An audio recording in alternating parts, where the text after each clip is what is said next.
दोस्तों, ये हमारा साउथ इंडिया का टूर है। अब हम 4 फैमिली में मेंबर हैं, चारों जा रहे हैं। सबसे पहले केरल की तरफ। यहाँ मेरे साथ एक दीदी मिल गई जो केरल के ही रहने वाले हैं। उनके साथ अच्छा टाइम बीत गया वहाँ पहुँचते पहुँचते। और ये प्लान हमने लगभग 1 साल से बना रखा था। और अब हम पहुँचने वाले हैं तिरुवनंतपुरम। उत्तर से थोड़ी सी पहले है एर्नाकुलम। एर्नाकुलम का ये देखिए सीन कितना अच्छा दिख रहा है। चारों तरफ हरियाली, पेड़ पौधे, और ये कावेरी नदी बह रही है। और सबसे पहले हम लोग जाएंगे पद्मनाभ स्वामी दर्शन करने के लिए। उसके बाद फिर कहीं साइट विजिट करेंगे। साइट सीन देखते हुए फिर अगले दिन हमें कन्याकुमारी के लिए निकलना है। तो फिर आज चलते हैं अभी तिरुवनंतपुरम नॉर्थ। यहाँ उतर के सेंट्रल की हमें गाड़ी नहीं मिली। सेंट्रल के पास ही ये मंदिर, लेकिन हमें ट्रेन जो थी जालंधर से वो सीधे नॉर्थ तक ही थी। और नॉर्थ से फिर एक कोई टेम्पो लेके या 3 व्हीलर लेके हम लोग निकल पड़ेंगे अपने मंदिर के पास, जहाँ पे जाके ही हम होटल लेंगे। ये देखिए स्टेशन पे रुकी थी एक छोटा सा, यहाँ का सीन था। और हम लोग पहुँच चुके हैं स्टेशन। सबसे पहले हम लोग गए हैं होटल। वहाँ जाके पहले खाना का आनंद लिया। ये साउथ इंडिया का देखिए खाना, चावल, रसम, पता नहीं क्या क्या देते हैं। 150 रुपये थाली पड़ी। हम लोग 4 आदमी थे। ये देखिए ओम भी है, पीछे सुहानी जो वीडियो बना रही है। ये 4 ग्लास हमारे रखे हैं। और खाना पीना खा के हमने अपना होटल में सामान रखा और हम निकल पड़े अब साइट विजिट करने के लिए। सबसे पहले अब हम लोग जाएंगे अजीमाला मंदिर। अजीमाला मंदिर होते हुए यहाँ का सबसे मशहूर जो बीच है कोलम बीच, फिर वहाँ भी जाएंगे। उसके बाद अन्य जितने भी हैं बगल के, जैसे परशुराम मंदिर है, एक अट्टुकल भगवती मंदिर है, वहाँ भी हम लोग जाएंगे। ऑटो वाले ने हमसे 1000 रुपये लिया और वो लगभग 3 से 4 घंटे का समय लेके सारा जो उसने दिखाया था, बताया था यहाँ के आसपास के, वो सब घुमा दिया मुझे। और ये देखिए यहाँ का ये पुल है, और पुल के नीचे कितने नारियल के जैसे बगीचा लगाया गया, और ये जंगल जैसा है। कितना अच्छा सीन दिख रहा है। यहाँ नारियल भले ही सस्ता मिलता हो गांव के अंदर, लेकिन यहाँ पे महंगा मिलता है। और इस तरह हम लोग आप पहुँचे हैं अजीमाला मंदिर। ये देखिए भगवान शंकर की मूर्ति कितनी विशाल है, जो बिल्कुल समुद्र के किनारे बना हुआ है। और हम लोग पहुँच चुके हैं यहाँ। और यहाँ एंट्री के लिए कुछ फीस लगते हैं, 20 रुपये प्रत्येक आदमी का। और यहाँ पे देखिए कितना सुंदर, ये चारों तरफ से बहुत प्राचीन मंदिर दिख रहा है। और इस तरह से हम लोग देखिए मंदिर का सीन कितना सुंदर दिख रहा है। ये मंदराचल पर्वत का समुद्र मंथन का सीन ऊपर दिख रहा है। देखिए कितनी वास्तुकला इसकी साफ है। ये देखिए पीछे समुद्र भी दिख रहा है। और हम लोग अब यहाँ से कुछ फोटो शूट करवा के फिर आगे निकलेंगे। ये इसके पीछे ये जो कलरफुल दिख रहे हैं मंदिर छोटे छोटे, यहाँ मोबाइल ले जाना वर्जित है, लेकिन बहुत अच्छा मंदिर है। ये सब छोटे छोटे भी हैं, जहाँ की कोई लाइट नहीं जलती, बल्ब नहीं जलता, सिर्फ दिए का रोशनी ही। यहाँ दक्षिण भारत में हर मंदिर में यही दिखता है। और यहाँ भी यही दिखता है। जितने भी 4, 5, 6 मंदिर है यहाँ पास में छोटे छोटे, सब में दिया ही दिखता है। हमें कैमरा ले जाने का अलाउ नहीं था, इसलिए हमने नहीं दिखाया। ये देखिए हमने अजीमाला मंदिर के पास से ये देखिए कितना सुंदर सीन दिख रहा है। तरंगे चल रही है समुद्र की, और ये पीछे नारियल का कितना घना सा पेड़, और पीछे ये रॉक। यहाँ जाना भी वर्जित है, क्योंकि हम लोग जून महीने में आए हैं और इस टाइम में बरसात का मौसम होता है। और ये देखिए सोनी है, और पीछे सुहानी, ये ओम भी है। हम लोग को यहाँ बहुत आनंद आया। और सबसे पहला मैंने विजिट यहीं पे किया था। हाय। और इसके साथ ही अब हम लोग चलेंगे आगे ओवर आइलैंड की तरफ। और यहाँ आने के लिए आपको ज़्यादा खर्चा नहीं करना पड़ेगा। यहाँ 1000 रुपये का रूम मिल जाता है और खाना थोड़ा सा कॉस्टली पड़ जाता है। अगर आप साउथ इंडिया खाना खाते हैं तो आपको 150 रुपये थाली मिल जाती है, लेकिन अगर आप नॉर्थ इंडिया का खाना जैसे रोटी चपाती खाएंगे तो आपको महंगी पड़ेगी। लगभग एक रोटी 30 रुपये की पड़ती है और 150 से 200 रुपये की एक सब्जी या दाल एक प्लेट, लगभग 350 रुपये के आसपास आपका एक आदमी का खाना पड़ जाता है। तो इस करके हम लोग नॉर्थ का खाना रोक के कुछ दिन यहाँ का आनंद लेते हैं। साउथ इंडिया का खाना जो भी मिलता है, दाल चावल या रसम, चटनी तो नारियल का मिलता ही है जहाँ भी जाओ आप। और देखिए ये हम लोग बाहर निकल आए हैं। ये समुद्र का सीन देखिए, यहाँ पे लाल झंडा दे रखा है कि खतरा है, आप अंदर नहीं जा सकते हैं। और देखिए कितनी दूर से ये तरंगे आ रही है। समुद्र में लहर हमेशा ही चलता रहता है। दुनिया चाहे सो जाए, चाहे कुछ भी हो जाए, लेकिन ये समुद्र अपने ही मौज मस्ती में चलता ही रहता है। इसे कोई परवाह नहीं दुनिया में कौन मर गया, कौन जिंदा है, या कहाँ रात हुई कहाँ सवेरा हुआ है। ये अपनी मस्ती में ही चलता रहता है। देखिए कितना सुंदर दिख रहा है। और इसके साथ ही अब हम लोग चलेंगे आगे। इसके बाद माँ भगवती का मंदिर है, अट्टुकल भगवती टेम्पल, वहाँ चलेंगे जो बहुत ही सुंदर है। जहाँ की फरवरी और मार्च में बहुत अच्छा फंक्शन होता है, जहाँ पे बहुत सारी महिलाएं अपनी नृत्य भी करती हैं। और देखिए बीच का सीन है ये।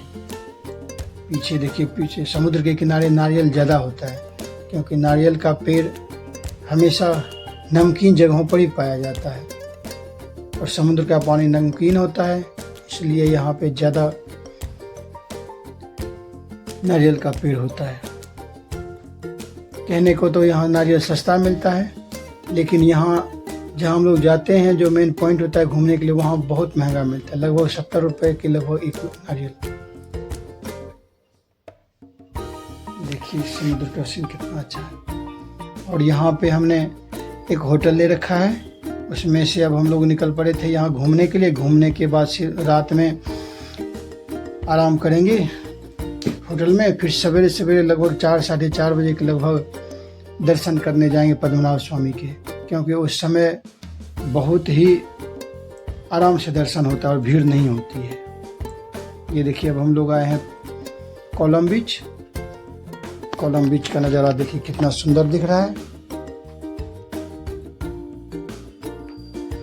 बहुत ही अच्छा है। और यहाँ आने के बाद अब हम लोग चलेंगे, एक साथ में ये परशुराम मंदिर भी है, वहाँ भी जाएंगे।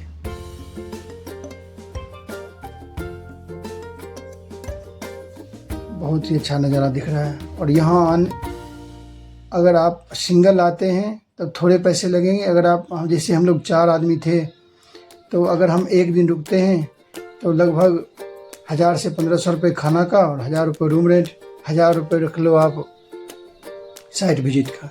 ये देखिए वहीं पे एक परशुराम मंदिर है, वो उसके थोड़ा सा ऊपर पहाड़ पे चढ़ने पर ये मंदिर आता है, जहाँ पर कि कुछ लोगों ने बताया कि यहाँ पे शरीर नंगा ही करके जाना पड़ता है।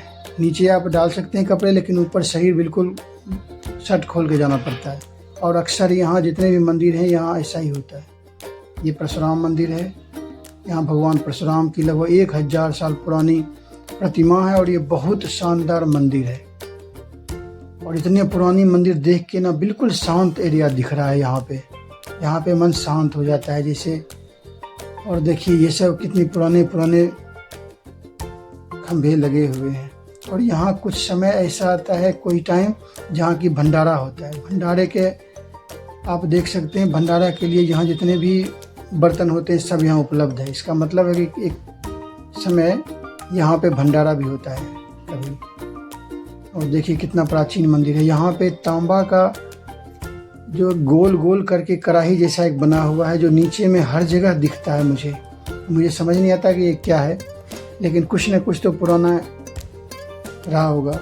ये देखिए यहाँ पे दीप जल रहे हैं, हर जगह यहाँ पे दीप ही जलेगा। जितने भी मंदिरें हैं यहाँ, ये देखिए तांबा, यही मैं बता रहा था, ये तांबे का कुछ कटोरा जैसा बना हुआ है, बड़ा बड़ा, जो चारों तरफ से दिख रहा है यहाँ से। ये देखिए यहाँ सब पूजा करने का ये जो सामग्री है, ये सब कुछ साफ किया जा रहा है। और यही है वो भोज, यहाँ जो आयोजन होता है उसके लिए ये अन्न प्रसादम के लिए दिया जाता है, इसी में बनाया जाता है। और यहाँ बिल्कुल शांत वातावरण है, और थोड़ा सा भी अगर आप आवाज़ करेंगे तो साइड वाला जितने भी आदमी हैं वहाँ के तुरंत आपको इशारा करके चुप रहिए, आप आवाज़ नहीं करना। यहाँ बिल्कुल शांत रहता है। ये देखिए नीचे फर्श पे बना हुआ कितनी अच्छी कलाकारी है, और सामने भगवान कृष्ण का ये मंदिर लगभग 1000 साल पुराना है। और इस तरह से हम लोग उसके बाद आ गए हैं भगवती टेम्पल, अट्टुकल भगवती टेम्पल, जो बहुत ही सुंदर अंदर में, पता नहीं कुछ होने या कोई फंक्शन होगा जिसके कारण यहाँ सजावट हो रखी है। हम लोग पहली बार आए हैं, नहीं पता है मुझे शायद, लेकिन यहाँ ये भी बहुत बड़ी जगह पे बना हुआ है मंदिर, और यहाँ सजावट भी अच्छे दे रखे हैं। और यहाँ भी वही है, जैसे हर मंदिर में बड़े बड़े दीप जलाए जाते हैं और इकट्ठा करके, वैसे ही यहाँ भी है। हर जगह यहाँ पे मंदिर में दीप ही जलाया जाता है। यहाँ देखिए जैसे दीपोत्सव है, यहाँ अपने अपने दीप जलती रहती है, उसमें कोई भी अपना दीप जला सकता है। दीप का बनाया हुआ है सांचा, और ये बिल्कुल मंदिर के सामने दीप जलता रहता है। और देखिए कितना सुंदर सजाया गया है इस मंदिर को। और यहाँ जनवरी, फरवरी और मार्च में कोई फंक्शन होता है जिसमें सारी महिलाएं एक साथ यहाँ फंक्शन में भाग लेती हैं। और ये हम लोग निकल पड़े हैं मंदिर की तरफ, और मंदिर की तरफ हम फ़ोटो खींच रहे थे कि तभी फ़ोटो खींचते वक्त कोई आदमी वहाँ से आके मुझे मना कर दिया कि यहाँ फ़ोटो खींचना सख्त मना है। और इस करके हमने तभी वहाँ पे अपना मोबाइल रख दिया। ये भगवती, ये देखिए मैंने मना कर दिया। और इसके बाद हम लोग आ गए हैं मंदिर, पद्मनाभ स्वामी का जो मेन मंदिर था। और हम लोग 4:30 बजे सवेरे आए, और यहाँ पे बहुत अच्छा दर्शन किया। अंदर कैमरा ले जाना बिल्कुल मना है, इस करके हम लोग नहीं ले जा सके अंदर, और अंदर का सीन नहीं दिखा सके। लेकिन बाहर का ये जो गोपुरम है, ये पूर्व द्वार है, जहाँ से कि आप कुछ खरीदारी भी कर सकते हैं। और यहाँ का जो ड्रेस कोड है, आप कुछ भी कपड़ा नहीं पहन सकते, ऊपर नीचे धोती और ऊपर शरीर खुला होना चाहिए, कोई भी, बच्चे का भी, और औरत को साड़ियाँ चाहिए यहाँ, इसके बगैर आपको एंट्री नहीं होगी। और इसके बाद हम लोग खाना पीना खाए, और लगभग 11 बजे की मेरी ट्रेन थी, जिसको पकड़ के हम लोग कन्याकुमारी निकलने वाले हैं। और कन्याकुमारी जाके फिर आगे का दिखाएंगे सीन।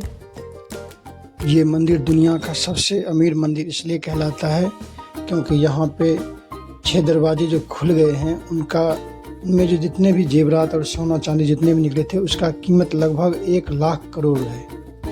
और अभी 7वां दरवाज़ा बंद ही है, उसमें पता नहीं क्या क्या मिल सकता है या क्या है, कोई नहीं जानता, वैज्ञानिक भी नहीं जान पाते क्या है इसमें। इसके ऊपर एक नाग सांप के जैसा कोई लगा हुआ है, जो कि कहते हैं कि ये इसका सीक्रेट लॉक है, जिसको खोल नहीं पाता कोई, और जो भी खोलना चाहता है वो नहीं खोल पाता है, या फिर उसकी अकस्मात ही मृत्यु हो जाती है।